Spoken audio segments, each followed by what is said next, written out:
Tara, samahan nyo na naman kaming magluto. Ang lulutuin natin for today's video ay chicken afritada. Babalatan at hihiwain lang natin ng pa-cubes yung patatas at saka carrots. I-prepare din po pala natin yung ating panggisa na bawang, sibuyas, kamatis at saka luya. Ipiprito natin ng pa-half cook yung patatas at saka carrots. Tapos isit aside natin para magisa natin ng sibuyas, kamatis, luya at saka bawang. Isama na natin yung tomato paste. Kapag gisang-gisa na po ito, isusunod na nating ilagay yung mga chicken. Sa paggisa pa lang, naglalagay na tayo dito ng laurel tsaka paminta tapos konting toyo.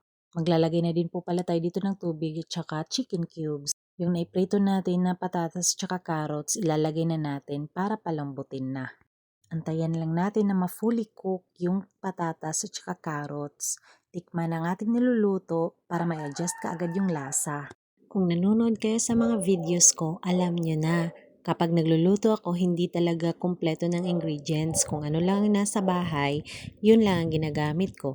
Katulad nitong chicken afritada, sa mga marunong magluto, alam nyo kung ano ang mga kulang dito. Patuloy lang natin itong halu-haluin at syempre, ang lasa nito natikman na natin, okay na. Medyo pa lalambutin lang natin itong mga carrots at patatas. Ganitong luto ng afritada ang gusto ko, yung tuyong-tuyo na yung sauce. Yun lang, ingat kayo lagi, bye!